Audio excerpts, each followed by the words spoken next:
Boa noite, Rodrigo. Boa noite, Rodrigo. Oi, João. Tudo bem? Tudo bem, e você? Tudo jóia.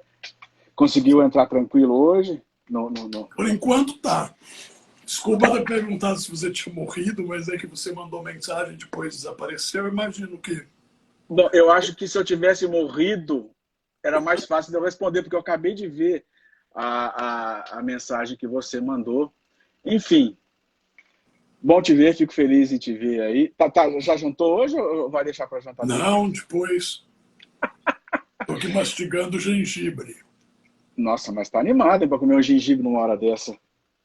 Oh, toda a força do mundo pra gente falar Da sobre a monarquia? monarquia. O pessoal tem me perguntado muito se eu sou monarquista. Eu falei assim, não, eu sou de esquerda e não sou monarquista, né? Se bem que tem umas monarquias aí diferentes que a gente tem simpatia. Mas já, inclusive, me criticaram, né, a respeito disso. Eu falei assim, gente, eu só estou conversando sobre, né?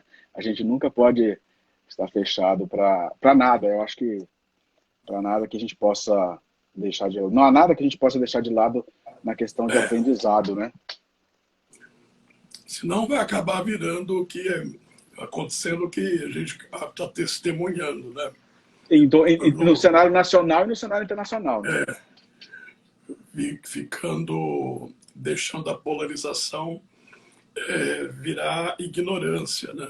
Até chegar num limite como o do Afeganistão. Se é que lá é um limite, né? Que a gente nunca sabe até onde vai o limite das pessoas, né? E da ignorância, né? Você está me enxergando bem, hein? Tô O enxergando pessoal está bem. entrando, tá tudo Tá, bem? o pessoal tá entrando, nós estamos com 20 pessoas já. Estão todos dando boa noite, eu estou dando boa noite para vocês também. A gente só está fazendo essa introdução aqui. Na verdade, Rodrigo, eu queria te mandar, mas não vai ter como mandar aquele prato de filé JK que eu comi para você, por você, lá no JJ em Franca. E estava delicioso, diga-se de Já passagem. tinha esse restaurante na nossa época? Já o JJ ficava ali na estação. Te lembra que tinha uma agência do Banco do Brasil ali do lado do Bailão do Passarinho, lá em cima? Lembro. Continua, Nossa. o Bailão do Passarinho continua firme e forte lá. E o Barão, você viu se ainda tem? Vi, o Barão está atendendo pelo Ah, iFood, pelo iFood. ah. O famoso peixe na telha está R$ 188, uma fortuna de Puxa, R$ 188 para duas, quatro pessoas, depende do estômago, né?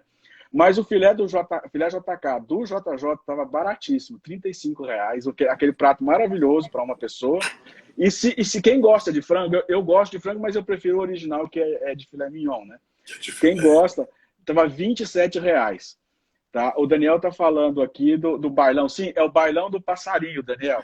Maravilhoso o bailão do Coisa de passarinho. cidade do interior, Daniel, bailão. A gente foi em vários bailões já na nossa vida. O bailão do passarinho como é que eu diria? É um fenômeno, não é fenômeno, mas é algo de Franca, né? É um patrimônio cultural de Franca. Que agora ele está lá na estação. Ele era ali do lado, na Praça dos Correios, né? O Lembra som que de tinha? cristal, som de cristal. Exatamente. Agora tá. Eita, tá detonando a nossa idade aqui, né? Mas eu nunca fui ao bailão do passarinho, diga-se de passagem. Isso eu Eu nunca fui fui. no som de cristal uma vez, a gente entrou lá. Era assim, do cenário do apocalipse. Se bem que, né, hoje em dia. Hoje em dia nada mais assusta, né? Bom, pessoal, eu quero agradecer a todos. Nós estamos com 16, 17 pessoas aqui ao vivo com a gente. Né? Agradecer de verdade a todos que estão aí. Para quem está entrando pela primeira vez, eu sou o João Marcelo, eu sou advogado, eu atuo aqui no interior de São Paulo, na região de Campinas. Também atuo em Brasília e agora em Florianópolis. Tá?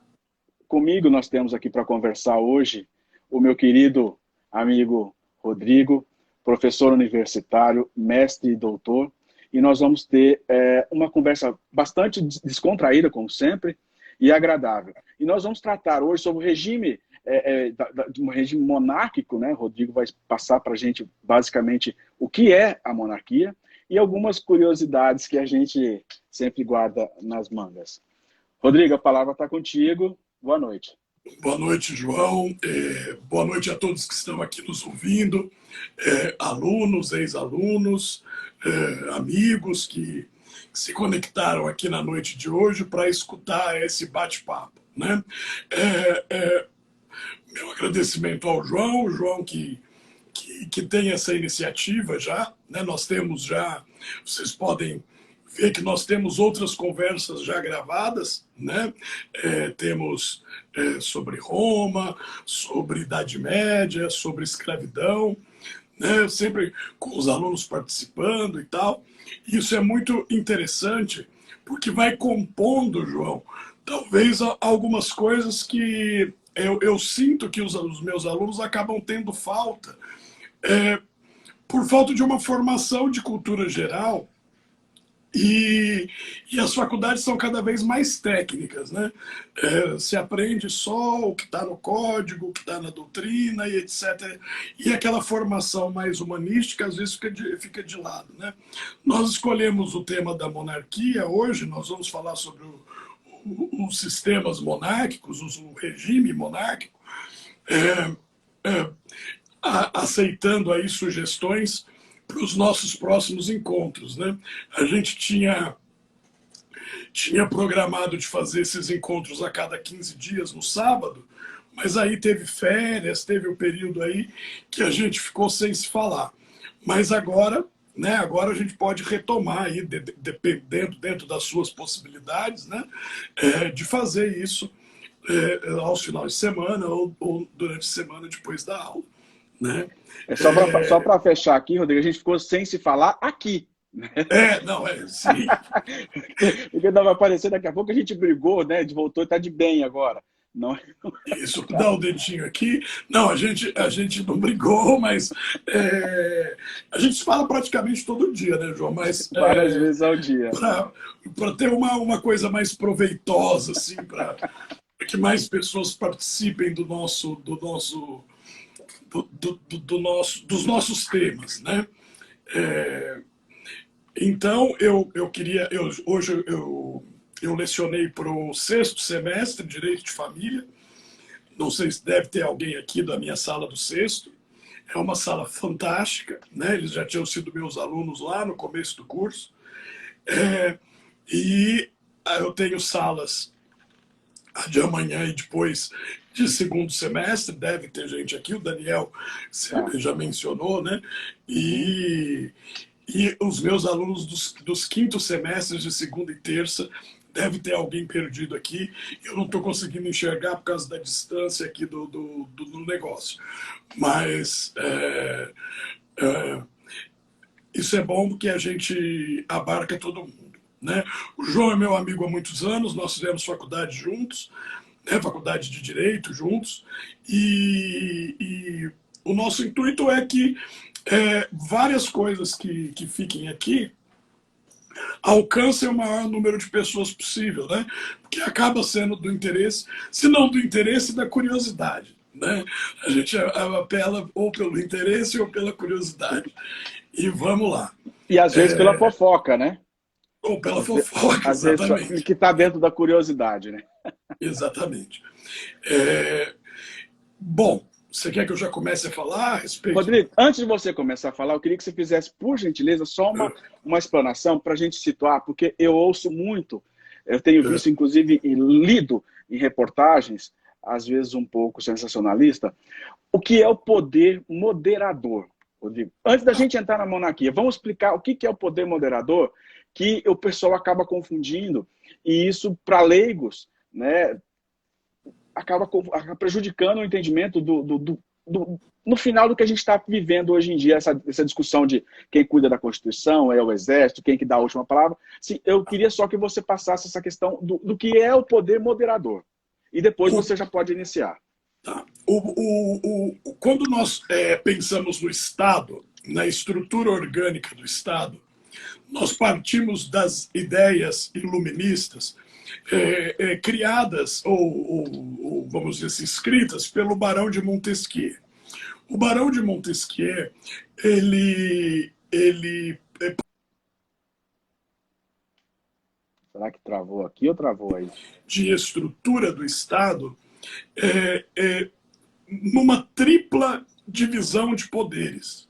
O poder é uno, né? O poder é único. E todo poder...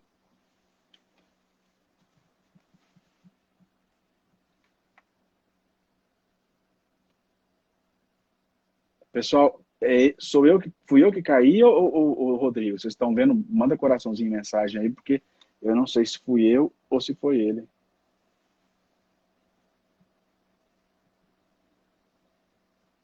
Vocês estão me ouvindo?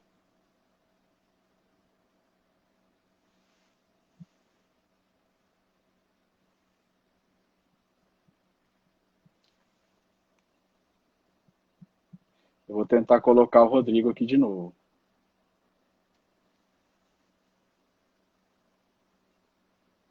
Já mandei o convite para ele. Rodrigo, que coisa feia. Não pagou a internet. Não, eu acho que vai acontecer igual a nossa última tentativa em Belo Horizonte, começaram a hackear a aula, puseram funk e tudo assim. Não, mas tem que colocar o funk depois, né? Eu tava falando do Barão de Montesquieu. Você ouviu isso? Não, travou na divisão dos poderes. Eu, pelo menos, parei na divisão dos poderes. Tá. Então, assim, para que o Estado funcione em harmonia dentro de um sistema que é considerado um sistema ideal, o Barão de Montesquieu propôs que o poder que emana do povo e não do Estado, que esse poder fosse administrativamente dividido em três. O que ele chamou de poder administrativo, que é o executivo, o poder judiciário e o poder legislativo, cada um com as suas atribuições e os seus mecanismos de integração. Bom, com o surgimento dos estados, pós movimento iluminista, alguns estados propuseram ou criaram dentro das suas estruturas constitucionais um quarto poder, que é o chamado poder moderador. O poder moderador seria um poder de controle dos poderes. Então, seria um poder de fiscalização das atribuições do executivo, do legislativo e do judiciário. Mas ele é um poder que existe em tese e só é usado em casos excepcionais. Porque, veja, o poder executivo, legislativo e judiciário, eles estão ao mesmo tempo funcionando. Eles são dinâmicos. O legislativo, o executivo, o judiciário, todos trabalhando. Se algum sai do eixo ou extrapola, o governante usaria do poder moderador, e isso só funcionou em monarquias, para, por exemplo, demitir um ministro, destituir um governador, dissolver o parlamento e convocar novas eleições. Então, a previsão do poder moderador entre nós, na Constituição de 1824, previa que o imperador fiscalizasse o funcionamento dos outros poderes. Então, por exemplo, um juiz acusado de corrupção, por exemplo, isso ia parar não na corregedoria do judiciário, mas no imperador. E o imperador demitia esse juiz, ou bania. Um juiz que decretasse uma pena de morte, isso também ia parar no imperador, porque o imperador havia proibido, embora o Código Criminal previsse a pena de morte, o imperador proibiu a aplicação da pena de morte no Brasil, e usando o poder moderador. Então, em alguns casos, o poder moderador ele serve exatamente para isso, para que haja um controle externo por um colegiado ou por uma só pessoa, dos três poderes que vamos dizer assim, que formam o Estado. Né? Então, veja, o legislativo não para de trabalhar, o executivo não para de trabalhar, o judiciário não para. São esses poderes que mantêm a estrutura do Estado funcionando. Mas se houver uma extrapolação, um mau funcionamento de algum dos poderes, O poder moderador, como o próprio nome dele diz, ele funcionaria como um elemento de controle, de fiscalização. Então, por que o legislativo não está indo bem? É por causa da composição do parlamento? Dissolve o parlamento, convoca novas eleições. O poder administrativo não está funcionando. O governador da Paraíba não presta contas. O governador de São Paulo não presta contas. O poder moderador vai lá, destitui e convoca novas eleições estaduais. Ou indica alguém para ocupar o cargo. Em nível estadual e municipal também. O poder judiciário está demorando demais.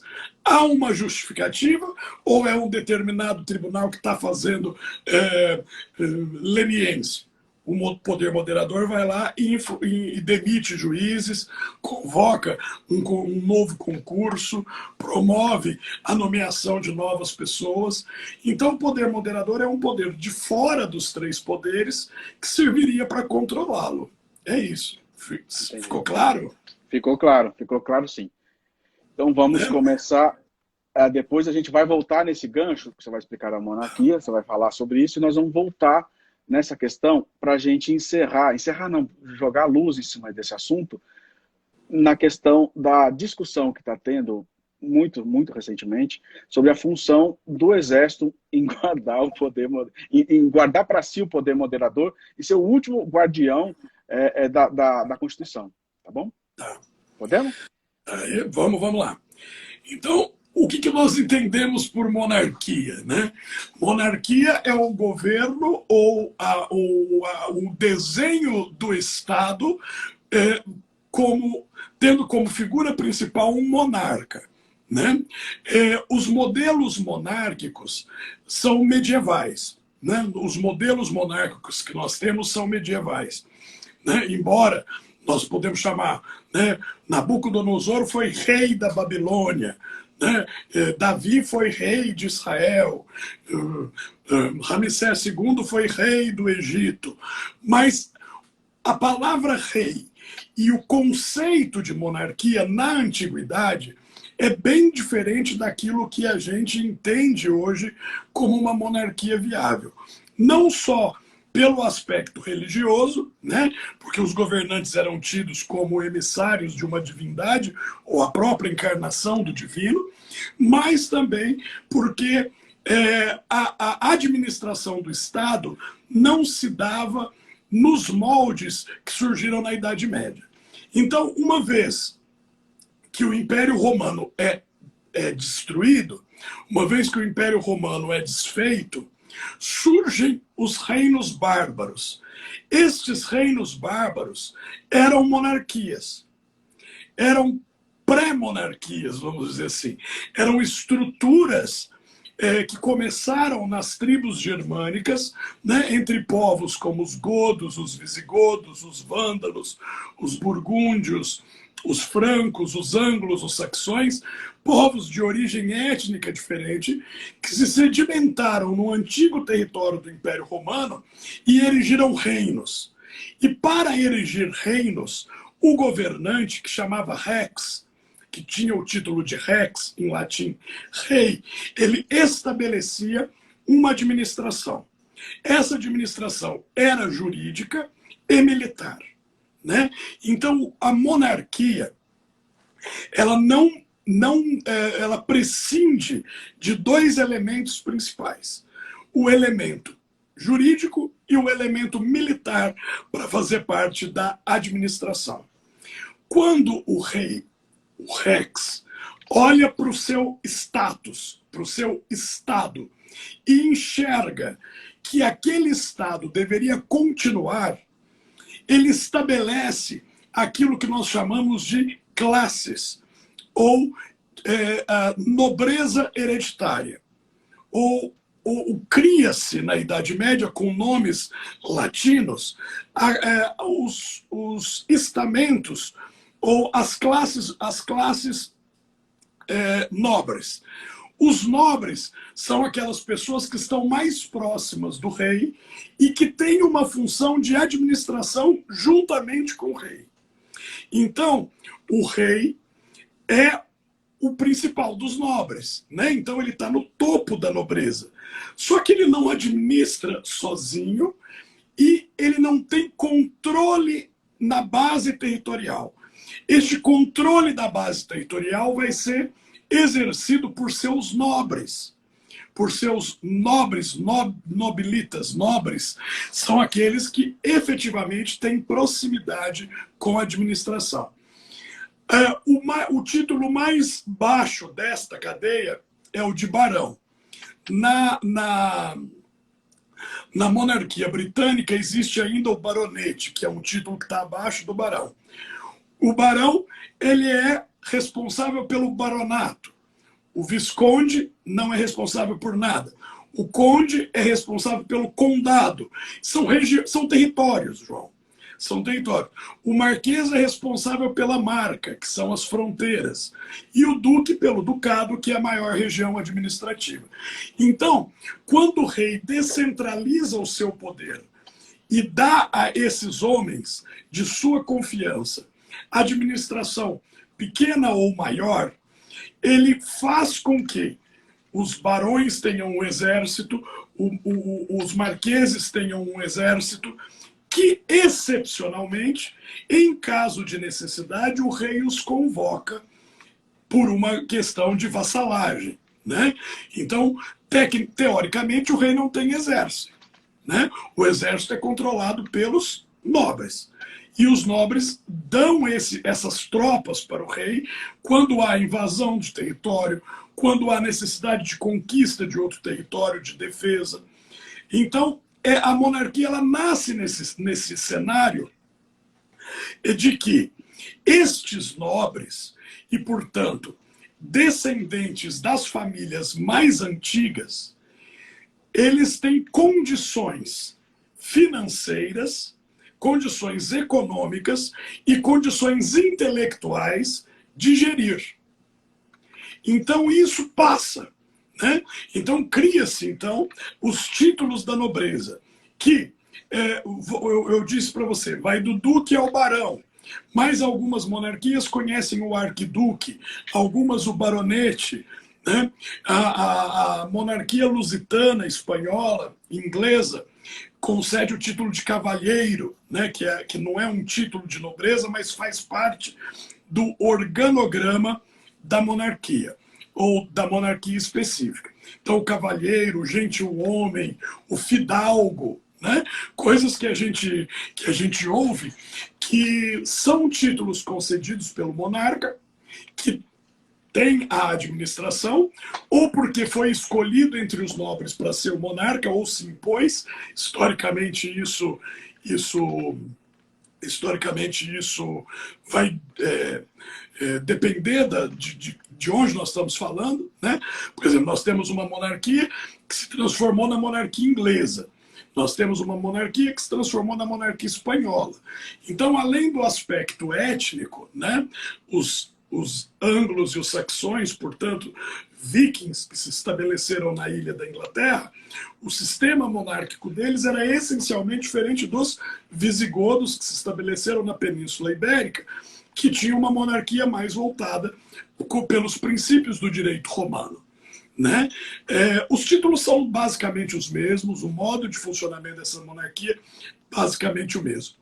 Essa estrutura que eu descrevi, o João e os ouvintes, ela vai existir por séculos, até o ponto de a própria estrutura entrar em crise. E esta crise da estrutura passa a existir primeiro como uma crise da nobreza. A nobreza se afasta dos seus compromissos e se aproxima mais daquilo que a gente entende como uma corte.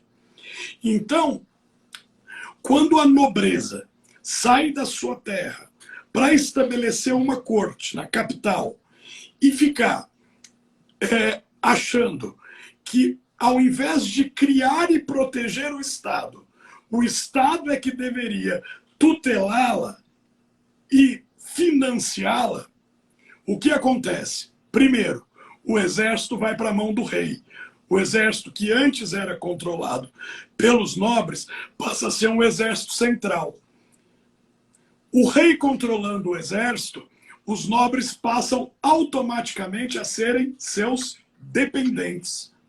Se tornando dependentes do rei, eles perdem o compromisso original, que é estabelecer a fronteira.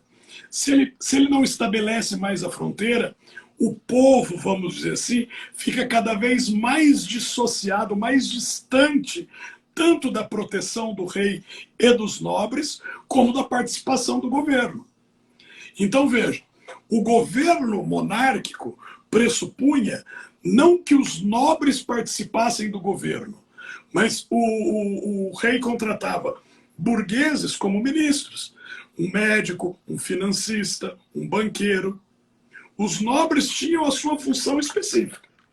A partir do momento que a nobreza perde a função e vira um tipo de parasita do rei,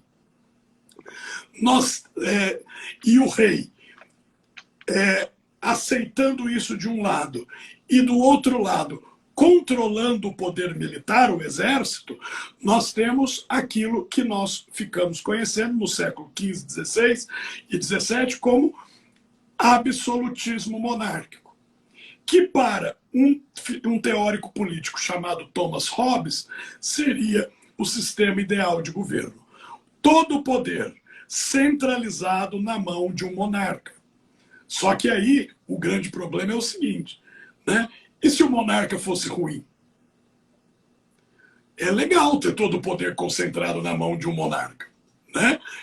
Porque o poder permanece, ele é facilmente administrado, não tem corrupção, não tem desvios, mas isso vai depender do caráter do monarca. Então, as monarquias absolutistas, todas elas, vão ser questionadas pelas revoluções populares ou pelos levantes populares, orquestrados ou não pela burguesia comercial. Então, quando o povo, entre aspas, o povo e os burgueses se sentiram na condição de poder questionar o status quo, todas as monarquias absolutistas caíram. Ou elas se reinventaram de outra forma, ou elas acabaram. Né? Então, quando a gente fala de iluminismo, eu falei do Barão de Montesquieu, mas também falo de Jean-Jacques Rousseau, de Denis Diderot, de Maximilien Robespierre, de Thomas Hobbes, de John Locke, de David Hume, de todos os grandes filósofos e teóricos do século XVII e do século XVIII, nenhum, tirando Hobbes, olhava com bons olhos as monarquias absolutas. E as monarquias absolutas terminam todas, né, com o fim das guerras napoleônicas no começo do século XIX. Então, o século XVIII e o século XIX, eles serviram para o questionamento do Ocidente, estou falando da civilização cristã, né, sobre a funcionalidade de uma monarquia. Alguns estados apresentaram um novo modelo monárquico. Um modelo monárquico onde essa questão da administração não ficasse somente nas mãos do monarca, do rei ou do imperador, né? Mas que isso não simbolizasse ou não significasse uma pobreza populacional, fome, miséria, mendicância, como o que aconteceu na França. A França é o grande exemplo de tudo que deu errado, né? De tudo que deu errado na monarquia absoluta. Né? Ou seja, o estabelecimento de uma monarquia para simplesmente a manutenção do rei e da sua corte perdeu o sentido. Perdendo o sentido, obviamente, começaram a ser proclamados os ideais ateios. Né? O iluminismo é a grande filosofia do ateísmo. E o cristianismo, ou a religião, é o grande esteio da monarquia como a sua justificação. Né? Acho que todos já ouviram falar do direito divino dos reis. Por quê? Porque Santo Agostinho, né, quando ele escreve lá no final do Império Romano, e diz que a Terra deveria ser uma imagem do céu, uma imagem, buscando no filósofo Platão uma correlação entre o mundo das ideias perfeito e o mundo físico imperfeito, numa obra clássica chamada A Cidade de Deus, Agostinho diz que quanto mais o mundo dos homens se parecer com o mundo de Deus, melhor vai ser a vida na Terra. Menos injustiça nós vamos ter, mais progresso nós vamos ter. E qual é o céu? E como é o céu? O céu, ele é como foi revelado nas Escrituras. Deus é o Supremo, é o Rei. Tem a corte dos anjos, tem hierarquia entre os anjos, né? Que estão ali para fazer a vontade de Deus. Os anjos também são chamados de exército celestial, né? Então a imagem do governo terrestre deveria se aproximar do governo do céu, né? Todo monarca hoje do século XXI acredita piamente que o que ele reproduz é algo sagrado, é algo sacro, é algo revestido de uma sacralidade. Então nós temos monarquias em alguns estados, como a Inglaterra, como a Holanda, como a Dinamarca, como a Suécia, como a Espanha, que eu disse, como o Vaticano, né? Tirando o Vaticano, que é uma monarquia por eleição, né? Quando o monarca morre, a corte se reúne, vota e elege um outro monarca. Todas as outras monarquias que sobreviveram ao levante iluminista ateísta são monarquias hereditárias, que passam do rei para o seu filho mais velho ou para sua filha mais velha, dependendo aí do momento histórico, né? Então nós temos a Rainha Elizabeth, nós temos o Rei Fernando, né? Que são os grandes expoentes dos dois tipos básicos e clássicos da monarquia atual. Existem classes de nobreza na Espanha e na Inglaterra, existem. Essas nobrezas têm força política relativa, né? Na Inglaterra existe o parlamento hereditário, que é chamado de Câmara dos Lords. Todo nobre tem um assento, né, para poder votar, é um tipo de congresso, né? Mas veja, todas as monarquias se tornaram monarquias constitucionais. Que regimes monárquicos não são monarquias constitucionais hoje? Porque, veja, se o rei é todo poderoso, voltando à questão do absolutismo, se o poder do rei é absoluto e incontestável, não precisa haver uma Constituição. Tudo emana do rei. Toda autoridade emana do rei. Por que o rei vai se submeter à autoridade das leis? Lembra do Luís XIV? Né? O Estado sou eu.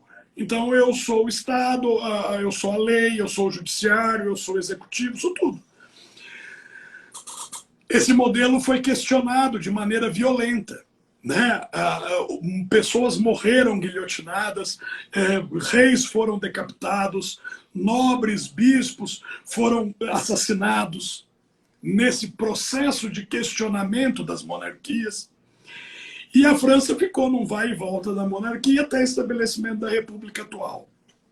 Né? Teve o reinado republicano do terror, depois teve o consulado de Napoleão, depois Napoleão restaurou a monarquia como ele, o monarca, conquistou metade da Europa, depois reis, criou códigos de leis, enfim. Né? Mas veja, o que se entende sobre a monarquia hoje, né, é a sua viabilidade prática. Existe viabilidade prática em estabelecimento da monarquia? Bom, onde a monarquia já existe, ela não é questionada. Né? Você vê, por exemplo, no jubileu da rainha, ou nos aniversários da Rainha da Inglaterra, você vê a população inteira com aquela identidade patriótica. Não existe um gari na Inglaterra que não saiba o nome de todos os membros da família real e a ordem sucessória. Todos os habitantes da Inglaterra têm fotos da rainha em casa, seja uma canequinha da rainha, uma revista da rainha, sabe o nome de todos os netos da rainha. De qual é? Porque isso é deles, é a identidade deles. Agora, você pode me falar assim, mas existem as monarquias islâmicas. Sim, mas as monarquias islâmicas, elas não parecem com as monarquias europeias. Então, os reis, os imperadores do mundo islâmico, eles são mais próximos daquilo que a gente tinha na antiguidade do que as famílias reais atuais. Então, a Arábia Saudita é uma monarquia, né? Enfim, os Emirados são monarquias, mas são estados que efetivamente não são constitucionais, né? E a Suécia, a Dinamarca, a Holanda, a Espanha e a Inglaterra são monarquias constitucionais. Todos os estados que foram onde a monarquia foi substituída foram substituídas por sistemas republicanos, né? Alguns com mais sucesso, outros com menos, mas sempre com bastante violência, né? Porque, veja, o questionar do processo histórico às vezes é um questionar revolucionário. E essa revolução é uma revolução armada, né? Quando você disse no começo que você era de esquerda e não sei o quê, isso não importa, porque o monarca não é nem de direita nem de esquerda. O monarca é o moderador da ideologia, porque o monarca não tem ideologia. A ideologia do monarca é o seu povo. Então, existem monarquias extremamente próximas do que hoje a gente entende por esquerda, como a monarquia da Suécia, por exemplo. O rei da Suécia sai do palácio onde ele mora e vai para o palácio onde ele trabalha, despacha, de metrô, com as pessoas. Oi, rei, ei aí, tudo bem, majestade? Vamos lá. Pega o metrô, vai, pega o transporte público e volta. Você imagina um governador de estado fazendo isso aqui no Brasil? Você imagina um prefeito fazendo isso no Brasil, a não ser numa cidade como Itobi ou Muzambinho, que não tem outro jeito? Aqui, né? Aqui não tem jeito porque não tem ônibus. E não tem metrô tampouco. Porque você percebe, por exemplo, que as repúblicas criaram castas que não são da nobreza hereditária, mas que parasitam o Estado para a sobrevivência. Então, veja, o modelo republicano não significa isso é uma premissa, né?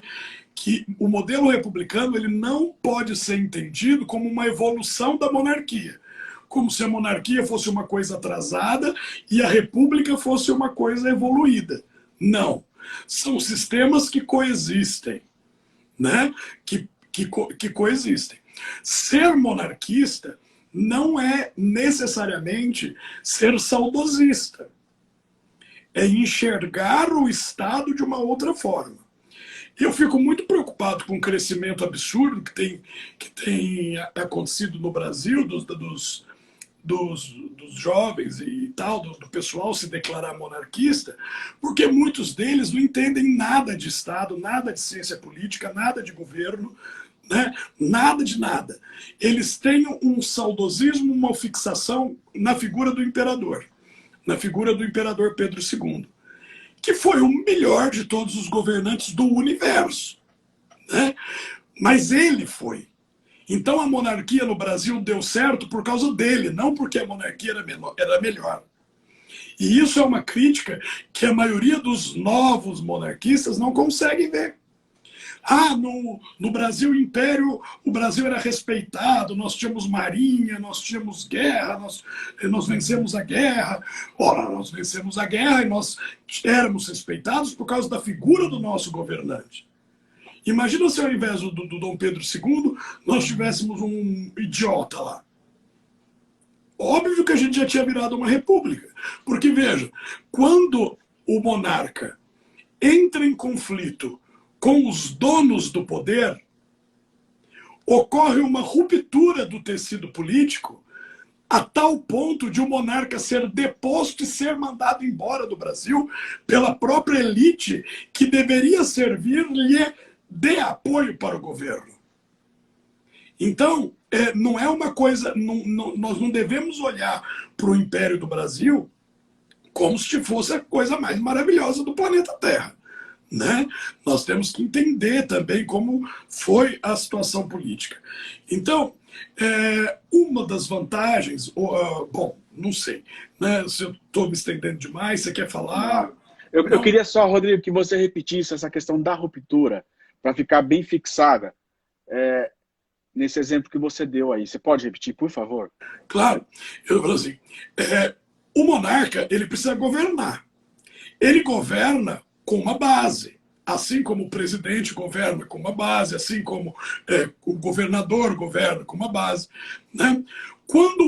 Se não houver um respeito a algo maior, quando há um conflito entre o monarca e a sua base, ocorre uma ruptura. Essa ruptura é a falta de apoio. Esta falta de apoio é uma negação da própria instituição da monarquia.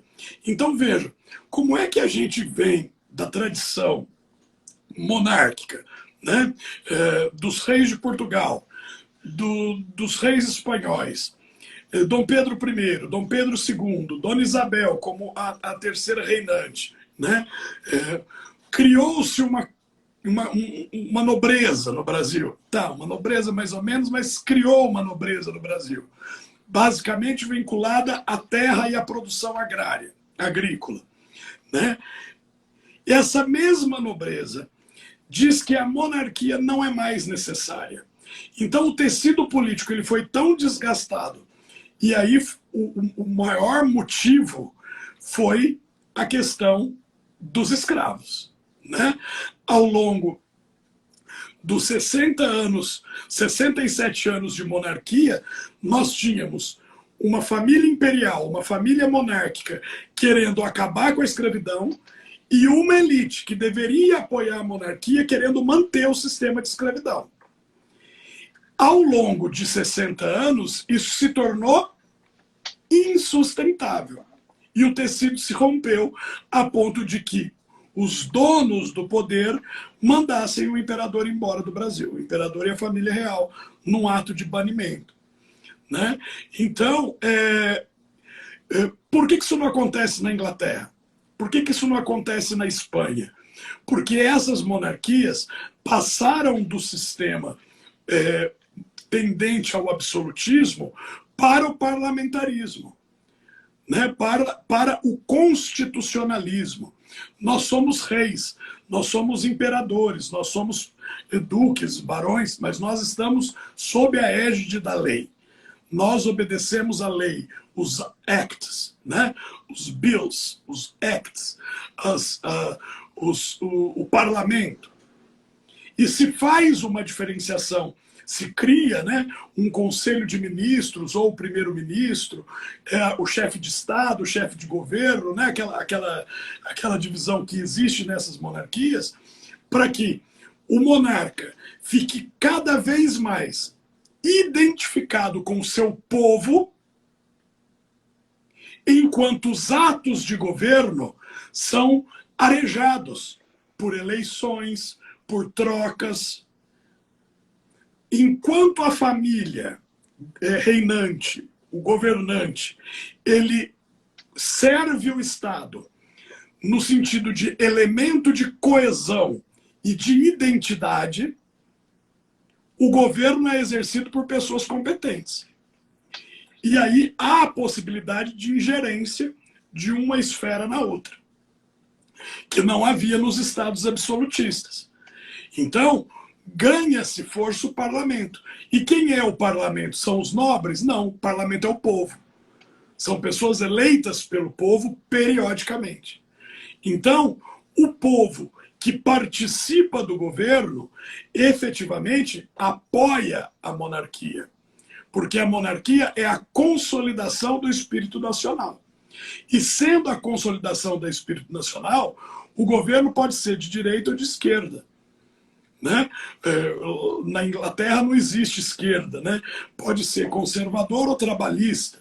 Na Suécia, durante todo o pós-Segunda Guerra Mundial, políticos de esquerda compõem os gabinetes de governo. E veja, olha a Suécia, olha a Inglaterra, olha essa situação. Né? Só naquele ranking dos países mais corruptos ou não. Né? Veja, eu deixei salvo aqui os 10 países mais corruptos e os 10 países mais honestos. Os mais corruptos.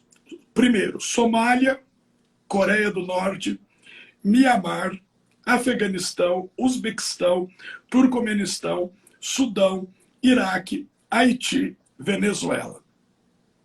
Nessa lista o Brasil está em 73, 73º. Tá bem. Os mais honestos. Nova Zelândia, subordinado à rainha da Inglaterra. Dinamarca, monarquia. Finlândia, república. Suécia, monarquia. Singapura, república. Noruega, monarquia. Holanda, monarquia. Austrália, monarquia, subordinada à rainha da Inglaterra. Suíça, república. Canadá, monarquia. Então, veja, não é a república ou a monarquia que vai fazer a diferença, mas o modo ou quem participa disso. Né? Então, você pode falar, mas é injusto uma família ter proeminência sobre as outras famílias. Não, mas isso é injusto se nós pensarmos no hoje, e não a gente observar os 300, 400, 500, 700, 800, 900 anos. Um monarca, ele deve contas ao povo e a Deus, que o instituiu monarca. Um monarca, ele não é eleito, ele é sagrado. Um monarca não recebe uma faixa presidencial, uma faixa num prédio público. Ele é colocado dentro de uma catedral e ungido por um bispo. Né? Então, se a gente não entende que estas tradições são tradições que fortalecem a identidade popular, é óbvio que a gente a gente vai ter governos de 5ª, 7ª e 8ª categorias. Por quê? Porque aí criam-se os mitos, né? As mentiras, os mitos, enfim, coisas desse tipo. Né? A família real rouba, a família real é corrupta, que não tem o que dizer. Né? Então, esses argumentos, quando passados a limpo, quando observados, vamos estudar então esse argumento, né? Eles caem todos por terra.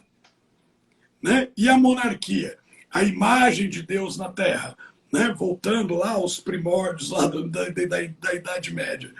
E o monarca, que é o símbolo da unidade nacional, que é aquele que vai intervir quando houver poder moderador, que vai intervir nos outros poderes para que eles funcionem em benefício do povo, o monarca é amado.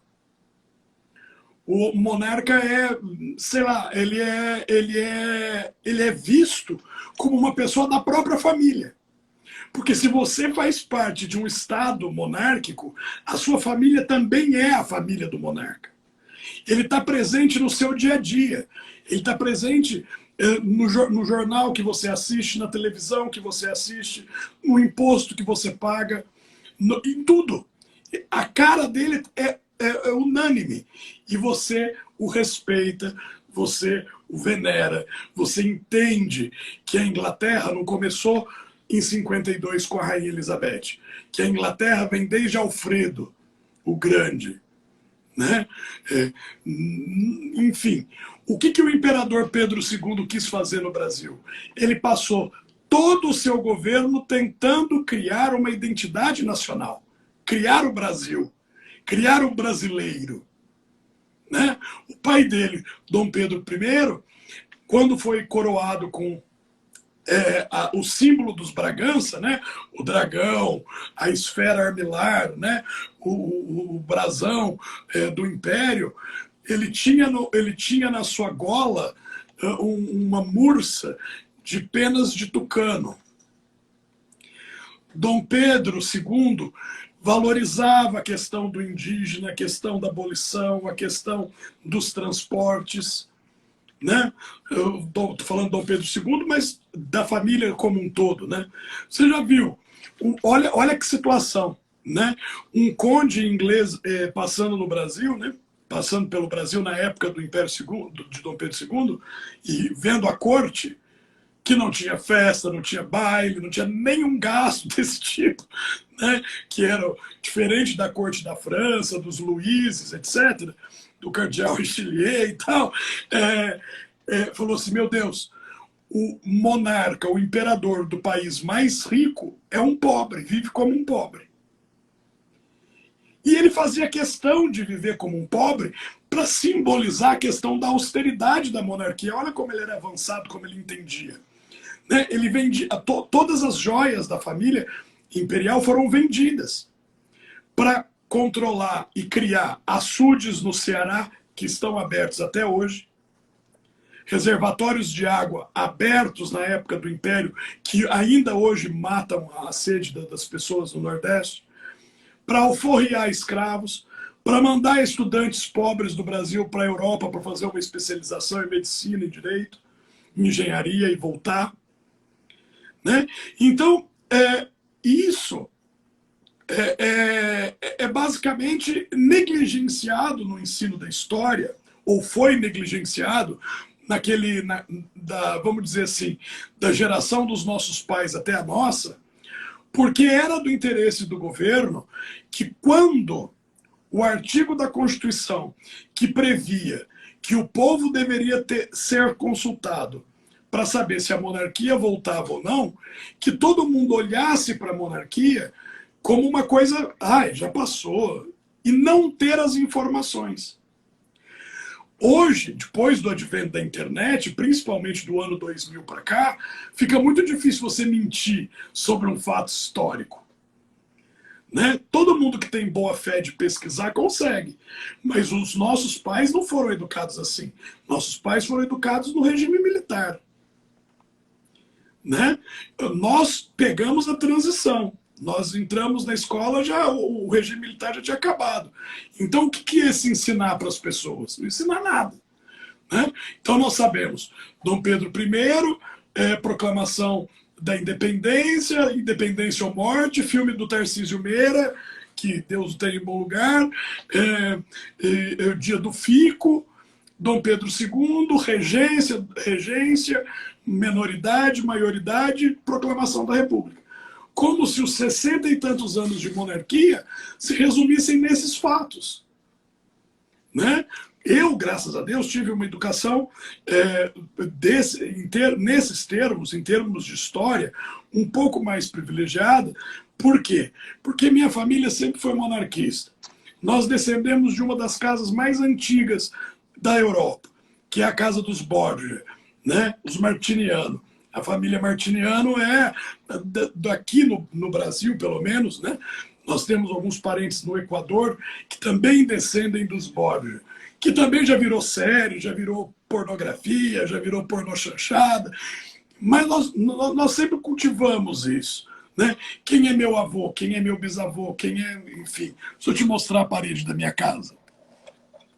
Eu já conheço algumas fotos. Já conheço essa imagem. Fantástico. Por quê? Porque eu trabalho aqui. Só que eu não trabalho para mim. Eu trabalho para alguém. Eu trabalho para os meus alunos. Eu produzo conhecimento para eles. E o que me inspira? Os meus antepassados. De onde eu vim. E isso a República matou. E o regime militar veio e colocou a pedra final em cima. Por quê? Porque o brasileiro não tem orgulho de ser brasileiro. O brasileiro virou um povo acomodado, virou um povo em que política virou uma questão mais ideológica do que religião, virou um povo alienado por futebol e festas populares, como carnaval, e o Estado continua nas mãos de quem sempre esteve, dos donos do poder, sem a participação popular. Às vezes o povo acorda, né? Lembra aquela coisa lá do gigante acordou e não sei o quê? E todo mundo começa a ficar com medo. Por quê? Porque assim como está escrito no artigo 1º da nossa Constituição Federal, todo poder emana do povo. E em seu nome é exercido por meio de seus representantes legais. Às vezes o povo quer cobrar. Não sabe como, não tem educação política, não tem educação histórica, não tem educação moral, não tem educação jurídica. E aí, essa república, que nasceu de um golpe militar e só sobreviveu por uma sequência de 130 anos de golpes militares, acha ou conclui que o exército é o paladino da moral ou o controle do Estado. E como você tinha me perguntado no começo, essa não é a função das Forças Armadas, e nós não podemos atribuir às Forças Armadas uma atribuição que não lhes pertence constitucionalmente, juridicamente, porque eles não têm capacidade técnica para gerir. Eu mando o marechal conduzir a tropa para lutar, para proteger a fronteira, para combater o crime, combater o tráfico internacional, defender a soberania. Eu vou colocar um general para ser ministro da Saúde, João Marcelo? Já não presta muito, né? E ainda para ministro de saúde. O que é isso? No momento de crise, no momento de colapso das instituições e numa pandemia, botar um general. Não, eu vou ficar um pouco quieto com isso daí, Rodrigo. Mas assim, não vamos nos exaltar. Eu tenho algumas perguntas que o pessoal fez, e eu tenho uma pergunta que já me fizeram, que é o seguinte: a gente teceu, na verdade você teceu alguns comentários da natureza teocrática, vamos dizer assim, da monarquia, né? Não é teocrática, mas enfim, do caráter sagrado do monarca. Até, tá? E aí você usou a palavra bispo, colocando a coroa. E aí a pergunta que me fizeram é o seguinte, Rodrigo: a gente, vamos tirar desse exemplo o Canadá, que embora participe do regime monárquico inglês, né, é muito diferente, mesmo a Austrália, né, e a Nova Zelândia. Mas vamos pegar mais a Inglaterra, as monarquias europeias e também aí um pouco do Oriente Médio, tá? Num país, vamos imaginar um país como o Brasil, que tem que vai da macumba até do candomblé, até religiões aí de bruxaria, a religião católica, diversas vertentes dentro do catolicismo, catolicismo não, os diversos grupos evangélicos. Eu fico com medo de falar, porque às vezes eu acabo ofendendo, mas não é nesse sentido, é na própria ignorância minha. Mas nós temos dos espíritas, do candomblé, dos evangélicos, dentro dos evangélicos várias denominações, temos os católicos, enfim, temos os agnósticos, temos os judeus. Como é que você teria um governante, tá, que se diz o representante de Deus, quando você tem uma pluralidade de crenças religiosas? No tempo da colônia, logo depois do primeiro e segundo reinado, né, a gente tinha basicamente uma única religião aqui, embora inclusive era proibida algumas manifestações religiosas africanas, né? Hoje, como é que seria essa questão no Brasil? Essa questão, ela é uma questão ao mesmo tempo fácil de responder e ao mesmo tempo complexa. Por quê? Porque, veja, o monarca, ele tem um papel constitucional. Você vê hoje, por exemplo, na Inglaterra, quase 50% da população da Inglaterra, do país Inglaterra, se declara ateia ou sem religião. Só que são governados por uma monarca que é religiosa, que é da religião. A Inclusive, religião é a chefe da igreja, né? é da Inglaterra. Ela é uma tradição. Assim como a coroa, assim como a roupa, assim como o manto, assim como os emblemas, ela é uma tradição. Então, uma vez que o monarca tem um respaldo constitucional, obviamente a modernidade, e isso é irrenegociável, é a questão da laicidade do Estado, que foi conseguido com a República, aqui no Brasil especificamente, ou que a família seja religiosa, mas que deixe a religião como uma questão opcional mesmo, né?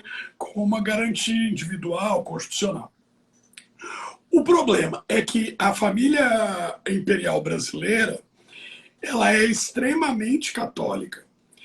E nos seus muitos discursos, parece que eles querem reimplementar, se isso é possível, claro que não é possível na prática, um Estado confessional. Fazer o Brasil de novo um Estado confessional, como é a Argentina, por exemplo. Que a Argentina ela é uma república, mas a religião oficial da república é a Igreja Católica. Né? Na Espanha também a Igreja Católica, na Inglaterra a Igreja Anglicana, né? Na Suécia a Igreja Luterana ou a Igreja Estatal. Então, é muito ruim pensar numa coisa dessa. Eu acho assim, o monarca ele tem o seu senso, a sua interpretação, né, de quem ele é, qual é o papel dele, qual deve ser o papel. Agora, a religião, já como direito fundamental, lembra lá das gerações de direito fundamental? A liberdade religiosa como um direito fundamental sedimentado numa geração histórica, né? Ela é inegociável, não tem como mais a gente estabelecer uma religião oficial para um Estado que já está laico, que já é laico. Então seria como a monarquia francesa no seu último estertor. Né? O monarca é sagrado por uma questão de ritual, sagrado, estou falando da cerimônia, né? Por uma questão de tradição, mas o povo não é obrigado a seguir nenhuma religião e não deve ser. Né? Nas monarquias do Oriente Médio, isso não tem aplicabilidade, porque os monarcas são muçulmanos e a população é obrigada a ser muçulmano. Se você não é muçulmano, você tem que viver em alguns lugares na clandestinidade ou em outros lugares assim um pouco mais avançados, você tem que pagar um imposto a mais por não ser da religião do monarca. Né? Aqui no Brasil nós não temos como pensar. Se a gente pensar que essa pluralidade de religiões e de pessoas e de crenças e de etnias e de culturas que sobrevivem junto no Brasil, que isso é a beleza do Brasil, que isso é a força do Brasil, que isso é a tenacidade do brasileiro, né? Nós não vamos começar a sectarizar uma religião ou outra. Né? Nós vamos abrir diálogos, coisas que politicamente deveriam ser feitas. Né? Eu não vejo nenhuma incompatibilidade de um monarca ser de uma religião e o Estado que ele gere, que ele governa, ser laico. Tá? Tem que ser. Porque senão não é uma democracia. Né? E as maiores democracias que nós temos, vejam os exemplos dos países que eu citei, são monarquias. Perfeito. Outra questão que eu ia te perguntar, Rodrigo, já tem mais a ver com o direito, é o seguinte, a gente tem no Brasil, nas maiores, mais conhecidas repúblicas, né, a gente tem aí a questão do presidente, ele está fora do alcance da legislação penal, pelo menos durante o governo dele, né? Durante a atividade que ele tiver. Por exemplo, vou dar um exemplo aqui do Brasil, exceto alguns outros crimes, o presidente não responde, só responde depois. Né? Por quê? Porque entende-se que no Brasil hoje um presidente pode ficar aí 8 anos, né, dentro das regras constitucionais, hoje até 8 anos, sendo renovado aí no caso de 4 anos, no caso de uma reeleição, e a gente já vê aí um volume grande de crimes que esse presidente já tem cometido, né, teoricamente tem cometido, e ele responderia caso o Congresso aprovasse, na verdade a Câmara, né, aprovasse não os crimes de responsabilidade, os crimes comuns aí, aprovasse a abertura do inquérito e tal, ou então acabando, foi o exemplo do Temer, acabando o governo dele, acabando o mandato, ele responderia como qualquer outra pessoa. Tá? Numa monarquia, onde uma pessoa escrota como o Bolsonaro seja o monarca, tá? Que momento ele responderia por crimes como ele teoricamente tem cometido?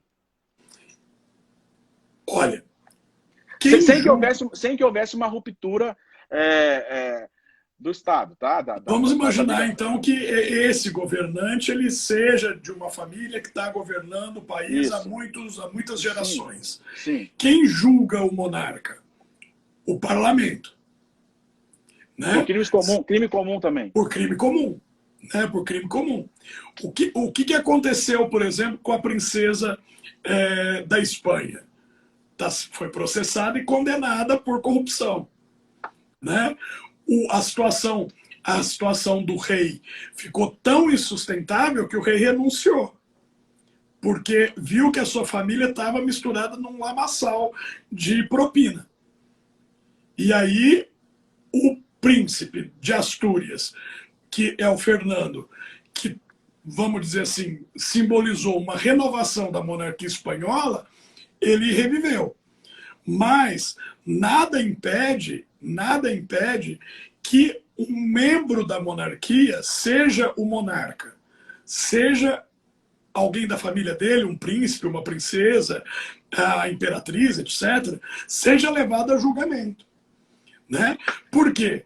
Porque antes do absolutismo existe a lei. Essa que é a questão.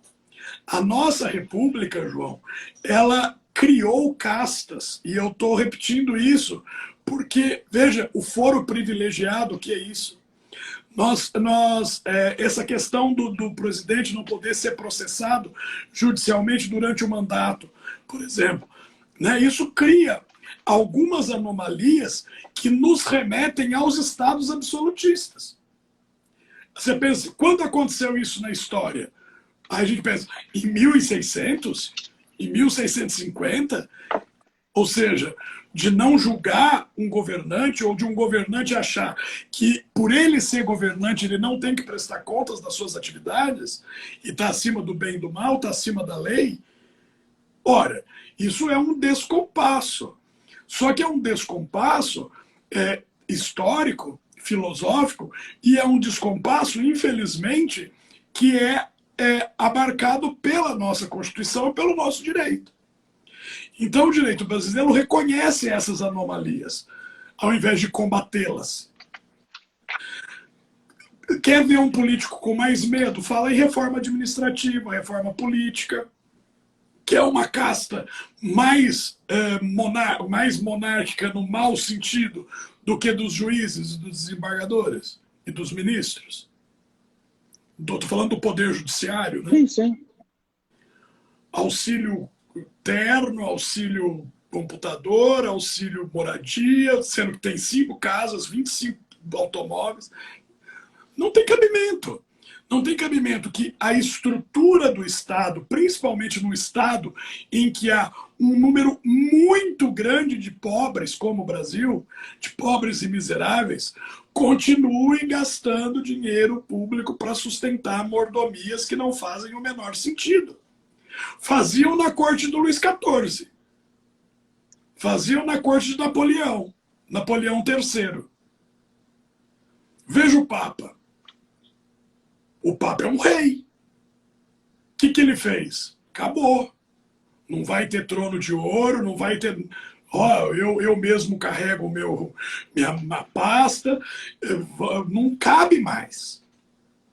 Isso pega muito mal, porque a população está mais educada, em certo sentido, a população da Europa, principalmente, que não vai aguentar.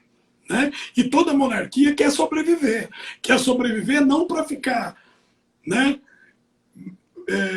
nadando no dinheiro do povo, quer sobreviver por causa da sua função histórica, o seu destino religioso, a sua estrutura de elemento de coesão da nação. Você acha que a Rainha Elizabeth gosta de ficar o dia inteiro em pé, com 90 anos, 90 e tantos anos? Você acha que ela acha legal? Não, mas é o dever dela. É o dever dela. E ela está ali representando o povo inglês e toda a comunidade das nações que se submete à autoridade dela. Então não é uma questão de ser legal. Ah, hoje eu vou reinar, hoje eu não quero ir para o palácio. Não. Você acha que ela gosta... Eu imagino, né? Que ela gosta de receber o Boris Johnson com aquele cabelo dele lá. No mínimo, ela coloca um gel, um pente no cabelo, né? Mas não, ela recebe semanalmente, né? Como ela tem recebido todas essas pessoas. Agora, se a gente não olhar para o Brasil com responsabilidade administrativa e fiscal, nós vamos estar perpetuando essas desgraças, João. E aí não tem condição. Não vai ter distribuição de renda, não vai ter investimento em infraestrutura educacional, saúde, segurança, e nós vamos ficar enxugando gelo. Porque hoje é o Bolsonaro, amanhã vai ser outro. Porque o Bolsonaro não é eterno, né? Amanhã vai ser outro, depois de amanhã vai ser outro. Eles vão ter compromisso com a agenda política que os elegeram ou com o povo brasileiro que necessita? Veja, não tem como fugir. Por que você acha que a mulher do príncipe Harry fez o favor de sair correndo da família real? Conta esse bastidor aí, porque eu não sei. Né? Olha, a moça casou com um príncipe achando que ia ter vida de princesa da Disney. Que ela ia ter 1 milhão de empregadas, que ela ia ficar na banheira de ouro, que as pessoas iam massagear o pé dela. E a rainha colocou ela no lugar dela. Falou: minha filha, você é uma princesa, você é servidora do povo. Você está aqui para servir o povo britânico. E não viver dessa coisa mitológica de princesa. E aí ela caiu fora. E ele, como um bananão, foi atrás. Né? Também porque o irmão já tinha tido filhos.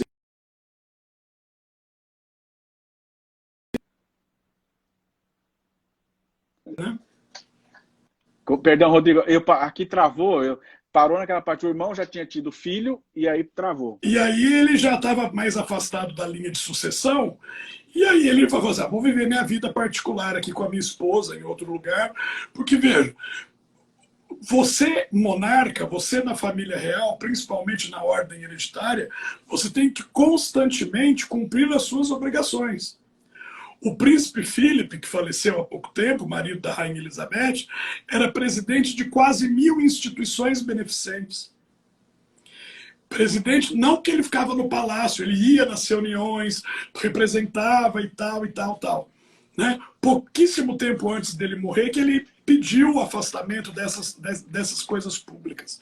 Então, veja, aqui é complicado. Né? Aqui eu acho muito complicado, principalmente falar numa volta da monarquia, que acho que é uma coisa que as pessoas sempre perguntam quando a gente está discutindo esse tema: é possível voltar à monarquia no Brasil? Né? Eu cheguei há um tempo atrás, eu dei uma entrevista na televisão da Alesp, dizendo que eu achava que era impossível a volta da monarquia no Brasil, por uma questão prática. Né? Onde eles vão morar? A monarquia é estabelecida num lugar. A monarquia britânica em Windsor. Né? Onde? Em Petrópolis? Nós vamos desfazer o museu e dar o museu... Enfim, será que Brasília vai ser a capital imperial e tal? Ou a capital real do Brasil? Então eu vi tentando pensar na questão prática. Quem vão ser os nobres? Quem vão ser os duques, os barões? Vai ser como na época do Império, que os títulos eram do Estado, e o Estado distribuía, e Dom Pedro distribuía conforme ele queria, ou vai se criar finalmente no Brasil uma nobreza hereditária? Né? Quem são as famílias? Quem você acha que vão ser escolhidos? Se a gente... Não é a minha, não é a sua, não é a sei lá, vai ser o Renan Calheiros, vai ser o Jader Barbalho. Pensamos igualzinho na primeira família. Vai ser o Zé Sarney. E essas pessoas não têm comprometimento com o Estado, elas têm comprometimento com elas mesmas. Antônio Carlos Magalhães, enfim, né? Eles não têm, eles não são republicanos no sentido da res pública, da coisa pública, da coisa do povo. Então, eu sou muito cético quanto a essa questão da reestruturação da monarquia brasileira. Mas, João, hoje em dia, depois de passado 3 anos que eu dei essa entrevista, e todos os monarquistas começaram a me xingar nas redes sociais, como é que você diz que você é monarquista, mas você não quer que o Dom Bertrand seja rei? Não quero mesmo, né? E sou monarquista, e sou de uma família tão antiga quanto a dele, né? Não vejo como... Enfim, mas hoje eu posso dizer para você com todas as letras, no Brasil, meu filho, tudo é possível. Então eu não vou dizer mais que não vai acontecer, porque aqui pode acontecer tudo. Aconteceu tudo, né? Tudo aconteceu. Eu acho assim, Rodrigo, que acho e analiso, no país que nós vivemos, as pessoas ainda, e por muito tempo ainda vão continuar dessa forma, esperando o Salvador. Tá? E algumas pessoas que eu percebo, descontente com a política atual, enfim, elas acham que o Salvador vai ser a mudança de regime para o nosso país. Né? E eu acredito que não é isso. Né? Enquanto nós não mudarmos com educação e saúde e dignidade para o nosso povo, não há regime que possa colocar o país nos trilhos. Né? E isso eu estou dizendo porque já vem desde o início do país. Desde o início da formação. Uma grande coisa que a monarquia fez para o Brasil foi não permitir que o território brasileiro fosse dividido como foi toda a América do Sul. Né? Então, assim, existiram méritos inegáveis, né? Mas o nosso povo que vive sempre esperando Dom Sebastião, né, que fica aqui, que estão esperando até hoje, então, que vive esperando Dom Sebastião voltar, mas na verdade aqui eles acham que vai ser um mito que vai vir e colocar o país nos eixos, enquanto essa população, essa sociedade que nós vivemos, essa classe política, esses estudantes que estão hoje em dia aí correndo contra a política, como se isso fosse possível, né? Como se anular o voto fosse a solução para o nosso país. Né? Então, enquanto isso permanecer, me perdoa de gaguejar bastante, porque isso me deixa bastante chateado. Enquanto isso permanecer, não existe regime político, não existe pessoa, não existe partido, não existe ninguém que vá colocar esse país nos eixos, assim dizendo. Não é uma pessoa, a gente tem que acabar com o sistema. O sistema não é o sistema da República, é o sistema do Brasil. Sabe, eu acho assim, um grande passo, por exemplo, pelo menos vamos tentar mudar para o parlamentarismo, tirar um pouco de poder das mãos do presidente da República, ou, num caso específico, vamos fazer impeachment, mas impeachment de ministro do Supremo. O Senado brasileiro é refém, o Congresso brasileiro é refém, é centrão, toma lá da cá. Né? Como é que o Senado vai se insurgir contra o Supremo? O Supremo pode continuar fazendo esses absurdos que ele está fazendo impunemente. Né? Enfim, será que o modelo parlamentarista não funcionaria melhor com a possibilidade de dissolver ou não? Que a gente é uma democracia recente, isso é inegável. E que a gente está patinando ainda em termos de de entendimento da cidadania. Só que, veja, nós estamos patinando ainda em termos de cidadania, porque exatamente o que você disse, não há educação. Se não há informação, não há discussão. Se não há discussão, fica fácil de alguém impor a sua visão, né? Então, as pessoas estão vendo hoje na novela o imperador. Muitas pessoas sequer sabiam que o nome da imperatriz do Brasil era Teresa Cristina, que é chamada de mãe dos brasileiros. Muitas pessoas nunca ouviram falar da Condessa de Barral, ou enfim, né? Ou dessa tensão que existia. A novela serve para isso. Aliás, a novela não serve para isso, a novela é um entretenimento. Mas muitas pessoas veem, professor, aquilo que passou na novela é verdade? Eu falei, eu nem vi a novela, eu estava dando aula, não sei se é verdade. Né? Acho que não é, não deve ser. Eu sempre parto do pressuposto que não deve ser. Mas leitura, informação, educação. Educação é um problema que é resolvido a médio e longo prazo, né? Nós precisamos investir em educação. Veja o que aconteceu com os nossos pais. Veja o que aconteceu com a geração dos nossos pais, com a falta de educação, educação política que eles tiveram, com a repressão, com o regime militar. Como eles nos criaram? A gente teve muito mais liberdade que eles, né, João? Pelo menos eu vejo que meu pai... Eu fui tão reprimido que eu quero que meu filho voe. O filho voar hoje significa passar 8 horas do dia jogando videogame. Cozinhando o cérebro para isso. Então, bom, eu não sei. Eu sou professor desde que eu me formei. Eu sempre vou ser professor. Acho que eu nunca vou ter outra carreira específica, né? Então, eu sempre vou acreditar que a educação é o melhor passo, né? E não vejo como, por exemplo,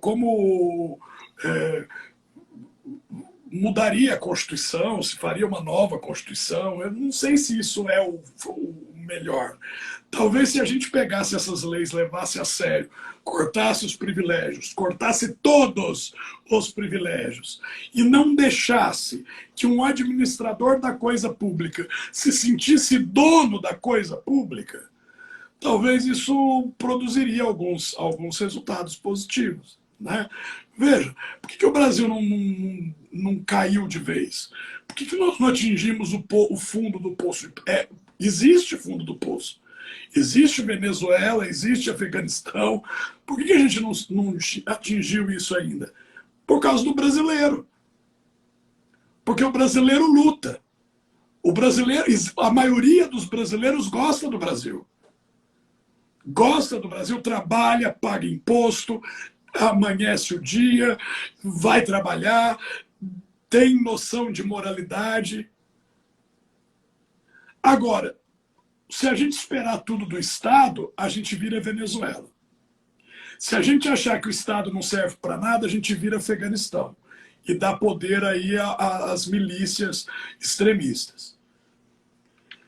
O que não fez o Brasil ir para o fundo do poço até hoje, na minha opinião, é o povo. Porque o povo brasileiro, apesar de tudo, é um povo bom. Apesar é um povo que levanta 6, 5, 4 horas da manhã na segunda-feira, né? E com toda a desgraça que vive, né? É um povo feliz, é um povo que mete o sorriso na cara e vai trabalhar. E vai. Diferente de algumas castas que podem acordar 9, 10, 11 horas, né? Não trabalham na segunda, na sexta também não. E por aí vai. Então, Rodrigo, só para a gente encerrar, você mencionou aquela questão do Supremo, do impeachment e tudo mais. Eu acho sim que tem que ser analisado isso daí, mas eu também sou favorável ao mandato, tá? Eu acho que isso daí talvez seja o primeiro passo. Se não querem mexer e investigar quem está no momento, que se faça então o mandato, porque daí pelo menos né, você consegue ter uma visão de quando 4, 5, 6, 10 anos que seja. Você começa a arejar, né? Ele coloca gente nova. Eu acho uma boa e que não traria assim, uma mudança estrutural, né? Não precisaria fazer outra Constituição. Eu acho uma boa, legal isso aí. E assim, a gente não pode desistir nunca disso, né? As melhorias têm que vir. Agora, uma questão que me preocupa bastante é a alteração na Constituição, ou mesmo uma nova Constituição, no momento que nós estamos vivendo. Né? Eu acredito que neste momento não seria adequado, não seria auspicioso fazer uma movimentação nesse sentido. Nem tanto político, mas assim, a sociedade, nós vivemos uma sociedade dividida. Né? Então, daqui a pouco, nós vamos cortar o país no meio, uma parte para cima, uma parte para baixo. E não é bem isso que a gente está querendo. Né? A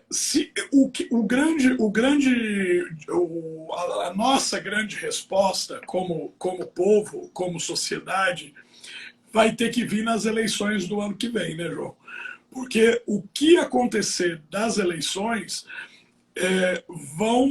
isso vai modificar muito o andamento das questões políticas. Né?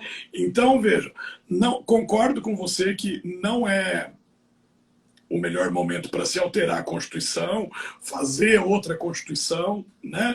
Mas pequenas reformas, pequenos saneamentos ao longo de um tempo aí, né? Podem ser úteis para o povo. Né? Nós estamos num período pandêmico, né? Numa recessão econômica global, não é só nacional, é global. Né? Como é que a gente vai sair disso? Em que circunstâncias nós vamos sair disso? Né? Então tudo precisa ser pensado. Não pode ser uma coisa do golpe. Né? Agora vamos fazer tudo desse jeito que vai dar tudo certo. E não sei o quê. E põe o exército para balear as pessoas. Não tem nada a ver. Né? A gente precisa pensar, refletir, porque essa crise ela vai demorar para passar em termos econômicos. Né? Ela nem começou. Essa crise econômica que nós vamos ver nem começou. Né? Nós estamos no segundo ano de Covid, né? Com mais variantes surgindo. Ou seja, nós não superamos isso. Né? Tá complicado. Então, a gente tem que, sei lá, eu acho, e eu digo isso para os meus alunos, né? A gente tem que se unir. Ninguém faz nada sozinho. Eu não dou aula sozinho, vocês não assistem aula sozinhos, nós estamos juntos, e a gente tem que criar um ponto de entendimento em que a gente faça coisas juntos. Né? Porque agora é hora de um ajudar o outro, agora não. Mas vai chegar um momento em que um vai ter que estender a mão para o outro. Né? Porque, como você disse, né? Essa recessão econômica não foi ainda sentida. Né? Ela vai ser sentida ainda e isso pode agravar ainda mais o cenário político. Não tenho dúvida. Eu não tenho dúvida, porque eu fiz uma conta simples. A economia que foi feita com a alteração no regime da Previdência, se eu não me engano, em 10 anos daria, posso estar errado, mas é mais ou menos isso, R$1 trilhão. Eu acho que a gente já gastou isso daí só no ano passado. Né? E assim, foi falado na época da alteração da Previdência Social, que isso era a necessidade que nós tínhamos. Se isso não fizesse essa alteração, o país quebraria. Então, assim, o que seria economizado em 10 anos foi gasto em um. Né? Em um. Quer dizer, não chegou nem a dar um, né? Porque nós estamos, na verdade, assim, quando a coisa quebrou, foi um pouco mais de um ano.